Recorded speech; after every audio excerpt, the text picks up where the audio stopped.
Hi everyone, I'm Komal Penuli from Omnify Education and today's topic is plant hormones. Plant hormones control and coordination का chapter का ही एक topic है which is very important topic for your board examination. So let's start the topic. See, plant hormones are chemicals that perform the function of control and coordination in plants. कि plant hormones ऐसे chemicals होते हैं जो plant में control और coordination की process को perform करते हैं. अब देखो कंट्रोल और कोऑर्डिनेशन का मतलब यहाँ पे क्या हो जाता है कि कोई भी ऑर्गेनिज्म है, यहाँ पे ऑर्गेनिज्म क्या है, प्लांट है, तो प्लांट की बॉडी में या प्लांट के इंटरनल और एक्सटर्नल एनवायरनमेंट में जो भी चेंजेस हो रहे हैं उन चेंजेस के लिए प्लांट या प्लांट के जो पार्ट्स हैं वो कैसे रिस्पॉन्ड करते हैं, उस रिस्पॉन्स के लिए कौन रिस्पॉन्सिबल होता है, प्लांट हार्मोन रिस्पॉन्सिबल होते हैं। ठीक है, यानी कि वो प्लांट की बॉडी को एक तरीके से प्रिपेयर कर रहे हैं कि वो जो भी दोनों चेंजेस हुए हैं, चाहे इंटरनल एनवायरनमेंट में चेंजेस हुए हैं या एक्सटर्नल एनवायरनमेंट में कोई चेंजेस हुए हैं, तो उन चेंजेस को प्लांट क्या कर सके, बेयर कर सके, या प्लांट उस कंडीशन में सर्वाइव कर सके, उसके लिए प्रिपेयर करते हैं plant hormones. Plant hormones are also known as phyto hormones. Phyto का मतलब प्लांट होता है और हार्मोन्स तो जैसा आपको पता है केमिकल्स हैं, तो फाइटो हार्मोन्स भी इन्हें बोला जाता है या प्लांट ग्रोथ रेगुलेटर भी बोला जाता है इन्हें, यानी कि प्लांट की ग्रोथ को रेगुलेट करने का काम कर रहे हैं। ठीक है, अच्छा, प्लांट हार्मोन्स जो होते जो हैं they are transported through conductive tissues और बाय डिफ्यूजन। कि जो प्लांट हार्मोन्स हैं वो किसी भी प्लांट के पूरे पार्ट्स में कैसे ट्रांसफर होते हैं, कंडक्टिव टिश्यूज के थ्रू ट्रांसफर होते हैं। वो कंडक्टिव टिश्यूज जाइलम और फ्लोएम है, या फिर डिफ्यूजन की प्रोसेस के थ्रू ये डिफरेंट पार्ट्स तक ट्रांसपोर्ट होते हैं। ठीक है, third point is they are of 5 types but broadly divided into 2 categories. वैसे तो जो प्लांट हार्मोन है ये 5 टाइप्स के होते हैं, auxin, gibberellin, cytokinin, abscisic acid और एथाइलिन। ठीक है, लेकिन इनको क्या किया गया है, they are broadly divided into 2 categories. 2 categories में इनको डिवाइड किया गया है। पहला है प्लांट ग्रोथ प्रमोटर और दूसरा है प्लांट ग्रोथ इनहिबिटर। यानी कि 2 कैटेगरीज है कि एक वो कैटेगरी है कि जिसमें वो हार्मोन जो क्या करेंगे, जो प्लांट की ग्रोथ को प्रमोट करने का काम करेंगे, यानी कि प्लांट को हेल्प करेंगे सो दैट प्लांट क्या करे और अच्छे से ग्रो कर सके। ठीक है, दूसरा जो दिया है वो दिया है प्लांट ग्रोथ इनहिबिटर, यानी कि एक ऐसे हार्मोन्स जो क्या करेंगे, प्लांट की ग्रोथ को इनहिबिट रोकने का काम करेंगे। ठीक है, तो यहाँ पर प्लांट ग्रोथ प्रमोटर में 3 हार्मोन्स आते हैं, ऑक्सिन, जिब्रेलिन और साइटोकाइनिन। ठीक है, लेकिन प्लांट ग्रोथ इनहिबिटर में आता है एब्सिसिक एसिड। अब देखो, प्लांट जो होता है ना, प्लांट के पास अपना कोई नर्वस सिस्टम तो होता है नहीं, लेकिन इनके पास क्या होता है, कुछ स्पेशल पार्ट्स होते हैं जो क्या करते हैं, हार्मोन्स का सेक्रेशन करते हैं। क्लियर, और यही हार्मोन क्या कर रहे हैं कि प्लांट की ग्रोथ में, डेवलपमेंट में, और वो अपना जो एनवायरनमेंट है जहाँ पर प्लांट रह रहे हैं उसके एनवायरनमेंट के लिए कैसे रिस्पॉन्स करेंगे, उसके लिए रिस्पॉन्सिबल होते हैं हार्मोन। इसीलिए हार्मोन्स को 2 कैटेगरीज में डिवाइड किया गया है। एक पहली कैटेगरी है जो ये बताती है कि जो ऐसे हार्मोन जो क्या कर रहे हैं, प्लांट की ग्रोथ को प्रमोट कर रहे हैं। ठीक है, यहाँ पे ये फ्लो चार्ट दिया गया है, इसमें 2 कैटेगरीज बताई गई हैं। पहली कैटेगरी है प्लांट ग्रोथ प्रमोटर हार्मोन और दूसरी कैटेगरी है प्लांट ग्रोथ इनहिबिटर हार्मोन। जो प्लांट ग्रोथ प्रमोटर हार्मोन्स होते हैं ये प्लांट की ग्रोथ में यानी कि प्लांट की ग्रोथ प्रमोटिंग एक्टिविटीज में इन्वॉल्व होते हैं। ठीक है, प्लांट की ग्रोथ प्रमोटिंग एक्टिविटीज का मतलब क्या है कि वो एक्टिविटीज जो प्लांट की ग्रोथ में हेल्प करती है, जैसे कि जो प्लांट सेल होंगी उनका डिवाइड होना, फ्लावरिंग की प्रोसेस का होना, फूल खिलने की जो प्रोसेस है फ्लावरिंग की प्रोसेस का होना। ठीक है, तो ऐसे हार्मोन जो क्या होंगे, इन एक्टिविटीज में इन्वॉल्व होते हैं उनको, या ग्रोथ प्रमोटिंग एक्टिविटीज में इन्वॉल्व होते हैं उन्हें प्लांट ग्रोथ प्रमोटर हार्मोन बोला जाएगा। क्लियर, अब प्लांट ग्रोथ प्रमोटर हार्मोन की कैटेगरी में 3 जो हार्मोन्स है उनको रखा गया है। पहला है ऑक्सिन, दूसरा है जिब्रेलिन और तीसरा है साइटोकाइनिन। क्लियर, फिर सेकेंड कैटेगरी है प्लांट ग्रोथ इनहिबिटर की। प्लांट ग्रोथ इनहिबिटर जैसे नाम में ही है कि ऐसे हार्मोन जो ग्रोथ इनहिबिटिंग एक्टिविटीज में इन्वॉल्व होंगे उनको प्लांट ग्रोथ इनहिबिटर हार्मोन बोला जाता है। अब ग्रोथ इनहिबिटिंग एक्टिविटीज क्या होंगी कि जैसे डोरमेंसी का होना, कि जो सीड होते हैं वो डोरमेंट फेज में चले जाते हैं। डोरमेंसी का मतलब क्या है कि इनएक्टिव स्टेट में चले जाना। ठीक है, फिर दूसरा होता है एब्सिशन। एब्सिशन का मतलब क्या होता है कि एब्सिशन का मीनिंग है कि जो प्लांट पार्ट्स होते हैं उनकी शेडिंग होना, ठीक है, कि जो प्लांट पार्ट होंगे चाहे वो लीव्स हो गए या बोल सकते हो फ्लावर हो गए, फ्रूट हो गए, तो उनकी जो शेडिंग की प्रोसेस है उसको एब्सिशन बोला जाता है। क्लियर? तो जो प्लांट ग्रोथ इनहिबिटर है इसकी कैटेगरी में एक ही हार्मोन यहाँ पे है विच इज एब्सिसिक एसिड, ठीक है। अब देखो 5 हार्मोन मैंने आपको बताए थे कि auxin, gibberellin, cytokinin, abscisic acid और एथाइलिन, ये 5 प्लांट हार्मोन प्रेजेंट होते हैं प्लांट में। लेकिन एथाइलिन को आपने देखा होगा कि ना तो ये प्लांट ग्रोथ प्रमोटर में लिखा गया है और ना ही इसको प्लांट ग्रोथ इनहिबिटर में लिखा गया है। ऐसा इसलिए है क्योंकि ethylene is a plant growth promoter as well as a plant growth inhibitor, यानी कि एक ऐसा हार्मोन है जो प्लांट की ग्रोथ के लिए जो प्रमोटिंग एक्टिविटीज होती हैं, ग्रोथ प्रमोटिंग एक्टिविटीज जो होती हैं उन्हें भी करता है और प्लांट ग्रोथ इनहिबिटिंग एक्टिविटीज जो होती हैं उनको भी करता है, ठीक है। इसीलिए दोनों कैटेगरी में आता है, यानी कि ये प्लांट ग्रोथ प्रमोटर भी है और प्लांट ग्रोथ इनहिबिटर भी है, ठीक है। नेक्स्ट है कि यहाँ पे बोला जा रहा है कि ग्रोथ ग्रोथ ग्रोथ ग्रोथ का मीनिंग देखो होता क्या है। ग्रोथ का कोई भी प्लांट है उसमें ग्रोथ हो रही है, उससे इसका क्या मतलब है कि ग्रोथ जो है उसको ना 3 फेजेस में डिवाइड किया गया है। पहली फेज होती है सेल डिवीजन। सेल डिवीजन का मतलब क्या है कि जो सेल होंगी, प्लांट सेल जो होंगी वो डिवाइड करेंगी, ठीक है, 1 से 2, 2 से 4, इस तरीके से डिवीजन होता है और सेल नंबर्स में बढ़ती हैं, ठीक है। फिर दूसरा फेज आता है सेल इलोंगेशन का, इसको सेल एनलार्जमेंट भी बोलते हैं। सेल इलोंगेशन का मतलब क्या है कि जब सेल क्या करेगी, सेल का साइज इंक्रीज होता है, ठीक है, और ये इंक्रीज जो हो रहा है उसका रीजन ये होगा कि सेल के अंदर जो वैक्यूल होता है ना, वैक्यूल में एनलार्जमेंट की प्रोसेस होती है, इसीलिए हम ये बोल रहे हैं कि सेल क्या हो रही है, सेल इंक्रीज हो रही है। क्लियर? तो सेल इलोंगेशन का मतलब क्या है कि सेल एनलार्जमेंट का होना, सेल के साइज, सेल का जो साइज है वो बढ़ना। फिर तीसरा फेज आता है ग्रोथ में सेल डिफरेंशिएशन। सेल डिफरेंशिएशन का मतलब क्या है कि देखो सेल डिवाइड हो गई, सेल में इलोंगेशन हो गया, अब जो सेल्स बनी है इन सेल को उनके स्पेसिफिक फंक्शन के बेसिस पर डिफरेंशिएट कर दिया जाता है, यानी कि सेल को ये बता दिया जाएगा कि भाई कुछ सेल ऐसी हैं जिनका काम है कि रूट बनाने का काम करना, कुछ सेल्स हैं जो लीफ बनाएंगी, कुछ हैं जो स्टेम सेल्स बनाएंगे, जो स्टेम बनाने का काम करेंगी। तो यहाँ पर क्या है कि सेल को उनके स्पेसिफिक टास्क के बेसिस पर कि कौन सा टास्क वो परफॉर्म करेंगी उसके बेसिस पर सेल को डिफरेंशिएट किया जा रहा है। क्लियर? इसको सेल मैचुरेशन की प्रोसेस भी बोला जाता है कि सेल क्या हो चुकी है, सेल में डिवीजन भी हो चुका है, सेल डिवाइड कर चुकी हैं, डिवाइड करके बहुत सारी सेल बन चुकी हैं, फिर उनमें इलोंगेशन भी हो गया है, इलोंगेशन के बाद अब प्रोसेस क्या हो रही है कि उन्हें उनका काम बताया जा रहा है, यानी कि उनको डिफरेंशिएट किया जा रहा है उनके फंक्शन के बेसिस पर। क्लियर? तो ये 3 फेजेस होती हैं प्लांट की ग्रोथ में। ये तीनों फेजेस होती हैं, इन तीनों फेजेस को अफेक्ट करते हैं प्लांट हार्मोन्स। तो अब आते हैं कि प्लांट ग्रोथ प्रमोटर हार्मोन्स क्या होते हैं। देखो पहला इसमें आता है ऑक्सीन। तो ऑक्सीन एक ऐसा हार्मोन है जो सेल डिवीजन और इलोंगेशन इन दोनों प्रोसेस को प्रमोट करता है, यानी कि सेल जो डिवाइड कर रही हैं और सेल में जो इलोंगेशन यानी कि एनलार्जमेंट की जो प्रोसेस हो रही है उसके लिए ऑक्सीन रिस्पॉन्सिबल होता है।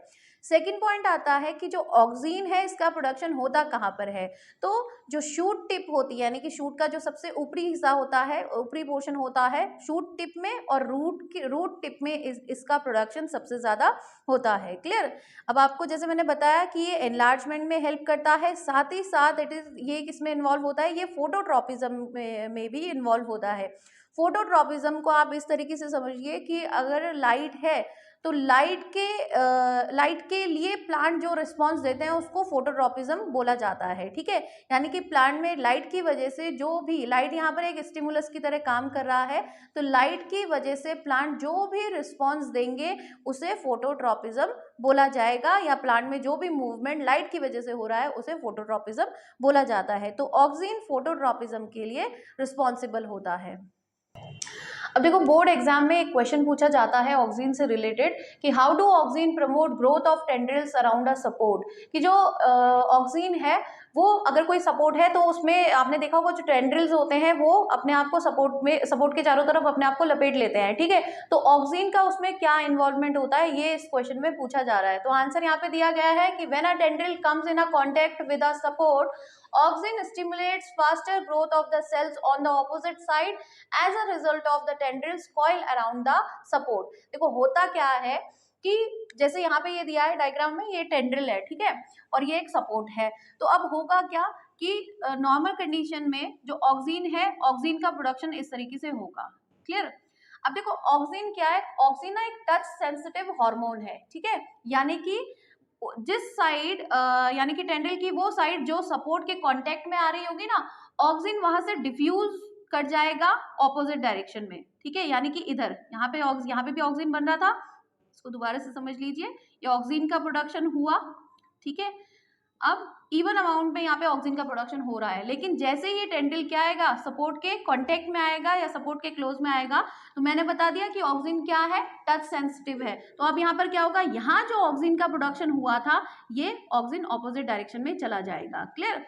अब होता क्या है कि ऑक्सीजन जो है वो सेल एलोंगेशन की प्रोसेस भी करता है, ठीक है, तो जब ऑक्सीजन ऑपोजिट डायरेक्शन में जाएगा तो यहाँ पर ये वाला पोर्शन जो है, इस साइड क्या होगी कि सेल इलोंगेट करनी शुरू हो जाएंगी, ठीक है, सेल इलोंगेशन की प्रोसेस होगी, तो ये पोर्शन जो है ये इस तरीके से इलोंगेट करना शुरू कर देगा, ठीक है, और यहाँ पर क्या होगा, यहाँ का ऑक्सीजन इधर डिफ्यूज हो गया है, जिसकी वजह से यहाँ पर सेल इतने अच्छे से ग्रो नहीं कर पाएंगी, लेकिन इस डायरेक्शन में ये जो साइड थी, ये क्या हो रही है, ऊपर की तरफ मूव करना शुरू कर देगी, ठीक है, तो यहाँ पर अब प्रोसेस कैसी होगी कि ये जो पोर्शन था इसमें ग्रोथ हुई, जिसकी वजह से ये कहाँ जाना शुरू हो गया, सपोर्ट के कांटेक्ट में आना शुरू हो गया, ये आगे जाएगा और इस तरीके से ये वाला पोर्शन नीचे की तरफ आ जाएगा, और इसी तरीके से पूरा का पूरा टेंड्रिल अपने आप को क्या कर लेता है, ऐसे एक कॉइल फॉर्म, एक कॉइलिंग बना लेता है, एक स्पाइरल फॉर्म क्रिएट कर देता है, और सपोर्ट में अपने जो सपोर्ट होगा उसमें चारों तरफ अपने आप को कॉइल कर लेता है, ठीक है,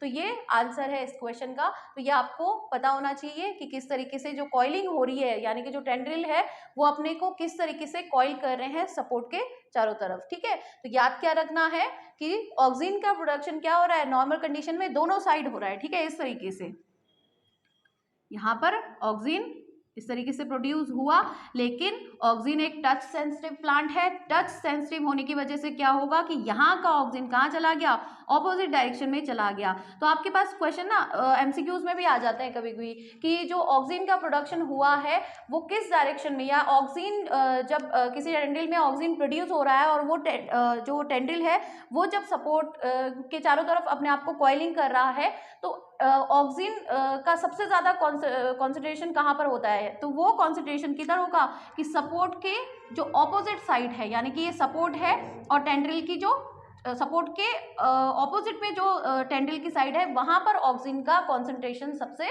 ज़्यादा होता है, क्योंकि देखो जो कॉन्टेक्ट में आ रही है जो साइड, उस साइड में हो क्या रहा है कि उस साइड में ऑक्सीजन का प्रोडक्शन तो हुआ, लेकिन ऑक्सीजन टच सेंसिटिव था, इसलिए यहाँ का ऑक्सीजन इधर डिफ्यूज कर गया, ठीक है, तो इसकी वजह से क्या हुआ कि ये जो साइड थी टेंड्रिल की, इसमें सेल एलोंगेशन की प्रोसेस हुई, एलोंगेशन हुआ, तो इस तरीके से ये स्पाइरल फॉर्म ऐसे स्पाइरल एक क्रिएट कर देगा, ठीक है, और इसी तरीके से ये कॉइलिंग के थ्रू टेंड्रिल अपने आप को सपोर्ट के चारों तरफ अपने आप को लपेट लेता है। Now next growth promoting hormone is gibberellin. Gibberellin stem की ग्रोथ में हेल्प करता है, यानी कि आप ये बोल सकते हो ऑक्सीजन क्या कर रहा था, जो टिप रीजन है उनको उनके इलोंगेशन में हेल्प कर रहा था, लेकिन जो स्टेम होता है, स्टेम को इलोंगेट करने में हेल्प करता है जिब्रेलिन। क्लियर? ये क्या करता है, ये एक तो स्टेम की लेंथ को इंक्रीज करेगा और दूसरा स्टेम की जो गर्थ होती है उसको इंक्रीज करता है। क्लियर? नेक्स्ट जो फंक्शन है जिब्रेलिन का वो ये है कि ये सीड डॉर्मेंसी को ब्रेक करता है। डॉर्मेंसी का मतलब मैंने आपको पहले भी बताया था कि जो सीड डॉर्मेंसी है इसका मतलब होता है कि जो सीड होगा वो अपनी इनएक्टिव स्टेट में होगा, यानी कि वो जर्मिनेशन की प्रोसेस नहीं कर सकता, ठीक है, तो जब सीड अपनी इनएक्टिव स्टेट में होगा यानी कि डॉर्मेंट फेज में होगा, तो उस डॉर्मेंट फेज को ब्रेक करने का काम कौन करता है, जिब्रेलिन करता है। Next growth promoting hormone is cytokinin. देखो cytokinin, cyto mean cell, kinin means division, यानी कि वो हार्मोन जो प्लांट सेल के डिवीजन में एक इम्पॉर्टेंट रोल प्ले करता है उसको साइटोकाइनिन बोला जाता है। सेल डिवीजन मैंने आपको बताया था, सेल डिवीजन वो प्रोसेस है जिसमें नई सेल्स बनती हैं, सेल डिवाइड करती है, नई सेल्स बनती है। तो साइटोकाइनिन का काम होता है कि ये साइटोकाइनेसिस की प्रोसेस के लिए रिस्पॉन्सिबल होता है। देखो साइटोकाइनेसिस क्या है कि जो साइटोप्लाज्म होता है, साइटोप्लाज्म का डिवीजन होना, ठीक है, यानी कि साइटोप्लाज्म इक्वल अमाउंट में डिवाइड हो जाता है। अब ये प्रोसेस होती क्या है कि सेल जब डिवाइड करती है ना, तो वहां पे माइटोसिस की प्रोसेस होती है। माइटोसिस का मतलब क्या है कि जिसमें एक सेल दो सेल में डिवाइड कर जाएगी, ठीक है, एक सेल से दो सेल्स बन जाती हैं। तो अब इस प्रोसेस में होता क्या है कि सबसे पहले सेल का जो न्यूक्लियस होता है, न्यूक्लियस डिवाइड करेगा, यानी कि कैरियोकाइनेसिस की प्रोसेस होती है। कैरियोकाइनेसिस का मतलब है डिवीजन ऑफ न्यूक्लियस, कि वो प्रोसेस जब न्यूक्लियस डिवाइड करता है उसको कैरियोकाइनेसिस बोलते हैं। अब न्यूक्लियस इक्वल हाफ में डिवाइड हो गया। अब इसके बाद क्या होता है कि जो सेल में साइटोप्लाज्म था वो इक्वल पार्ट में डिवाइड हो जाता है, क्लियर, सो दैट एक सेल से दो सेल बन सके। तो वो साइटोकाइनेसिस की प्रोसेस के लिए रिस्पॉन्सिबल होता है साइटोकाइनिन। इसीलिए ये क्या कर रहा है, सेल डिवीजन में एक इंपॉर्टेंट रोल प्ले करता है, क्लियर। अच्छा, प्लांट्स में जो फर्दर ब्रांचिंग होती है ना, उसमें भी साइटोकाइनिन एक इंपॉर्टेंट रोल प्ले करता है, क्लियर। और दूसरा आता है कि ये स्टोमेटा की ओपनिंग के लिए भी रिस्पॉन्सिबल होगा। अच्छा, जो साइटोकाइनिन है ये सबसे ज्यादा फ्रूट और सीड में प्रेजेंट होता है, क्लियर। नेक्स्ट है plant growth inhibitor. Plant growth inhibitor में पहला हार्मोन आता है abscisic acid. Abscisic acid plant growth inhibitor है, यानी कि ग्रोथ की जो प्लांट है, प्लांट की ग्रोथ को इनहिबिट करता है ये, ठीक है। इसको स्ट्रेस हार्मोन भी बोला जाता है। अब स्ट्रेस हार्मोन इसको क्यों बोला जा रहा है, देखो ये स्ट्रेस प्रमोट भी करता है और उसको एक तरीके से डिक्रीज करने का काम भी ये करता है। तो स्ट्रेस हार्मोन बोलने का इसको मेन रीजन ये है कि जब प्लांट को अनफेवरेबल कंडीशंस मिलती है, यानी कि प्लांट ऐसी कंडीशन में हो कि जब उनको जो उनकी ग्रोथ के लिए रिक्वायर्ड जो कंडीशंस है वो उनको नहीं मिलेंगी, तो उस दौरान एब्सिसिक एसिड अपना रोल प्ले करेगा। तो ये होता कैसे है कि सपोज कोई प्लांट है और वो प्लांट को आप कई दिनों तक पानी ना दो, तो देखो ऐसा नहीं है कि वो प्लांट एकदम से डेड हो जाएगा, ठीक है, ऐसा नहीं होता है। तो वहां पर प्लांट जो एकदम से वो डेड ना होने की जो प्रोसेस हो रही है, उसमें एब्सिसिक एसिड उसके लिए रिस्पॉन्सिबल होता है। तो यहाँ पर होगा क्या कि जो एब्सिसिक एसिड है ये प्लांट की लीफ में प्रेजेंट जो स्टोमेटा होते हैं उनको एक तरीके से फोर्सफुली उनको बंद कर देता है, ठीक है। क्योंकि देखो प्लांट के जो स्टोमेटा है ना, वो ट्रांसपिरेशन की प्रोसेस के लिए भी रिस्पॉन्सिबल होते हैं। तो स्टोमेटा, ट्रांसपिरेशन का मतलब क्या है कि जो एक्सेस वाटर होता है वो जब प्लांट से रिमूव हो जाता है तो उस प्रोसेस को ट्रांसपिरेशन की प्रोसेस बोलते हैं। तो वो जो वाटर है वो वाटर लॉस ना हो उसको एक तरीके से कंट्रोल करने के लिए एब्सिसिक एसिड क्या करता है कि स्टोमेटा को फोर्सफुली क्लोज कर देता है, ठीक है। नेक्स्ट जो है इसमें जो एब्सिसिक एसिड है उसको स्ट्रेस हार्मोन इसलिए भी बोला जाता है क्योंकि ये डोरमेंसी की जो प्रोसेस होती है उसके लिए भी रिस्पॉन्सिबल होता है, ठीक है, कि जब सीड को सुटेबल कंडीशन मिलेगी तभी वो जर्मिनेशन कर सके। तो इसके लिए सीड को डोरमेंसी की फेज में लाने के लिए रिस्पॉन्सिबल है एब्सिसिक एसिड, ठीक है। नेक्स्ट है कि जो एब्सिसिक एसिड है वो एब्सिशन की प्रोसेस के लिए भी रिस्पॉन्सिबल होता है। एब्सिशन का मतलब यहाँ पर मैंने आपको पहले भी बताया था कि एब्सिशन का मीनिंग है कि जो प्लांट पार्ट्स होते हैं जब वो उनमें शेडिंग होती है तो उसको एब्सिशन बोला जाता है, क्लियर। तो एब्सिसिक एसिड को इसीलिए क्या बोला जाता है। और अच्छा, एक और इसका फंक्शन है कि it is also responsible for wilting और येलोइंग ऑफ लीव्स, की जो लीफ होती हैं जब वो मुरझा जाती हैं तो उसमें भी या उनमें उनका जो क्लोरोफिल है वो क्लोरोफिल क्लोरोसिस की प्रोसेस हो जाती है। यानी कि क्लोरोसिस का मतलब क्या है कि लीफ में प्रेजेंट जो क्लोरोफिल था वो धीरे धीरे धीरे करके खत्म होना शुरू हो जाता है और लीफ येलोइश हो जाती है। तो इसके लिए भी एब्सिसिक एसिड रिस्पॉन्सिबल होता है, क्लियर। लास्ट हार्मोन आता है एथाइलिन या एथीन, इसको बोला जाता है। ये एक गैसियस हार्मोन है। सी एथाइलिन गैसियस हार्मोन मतलब कि ये क्या है, गैस की फॉर्म में ये प्रेजेंट होता है। इसका मेन फंक्शन है कि ये फ्रूट की ग्रोथ के लिए या फ्रूट राइपनिंग की प्रोसेस के लिए रिस्पॉन्सिबल होता है। जो फलों के पकने की जो प्रोसेस है, वो राइपनिंग की जो प्रोसेस हो रही है उसमें कौन हेल्प करता है, उसमें एथाइलिन हेल्प करता है। देखो एथाइलिन ना फार्मर के लिए एक वरदान की तरह है। क्यों? क्योंकि जब जो फ्रूट होते हैं अगर उनको एकदम से आपको क्या करना है, राइपनिंग की प्रोसेस उनमें करवानी है तो बस उसमें एथाइलिन का छिड़काव कर दो तो वो फ्रूट पकने शुरू हो जाते हैं, ठीक है।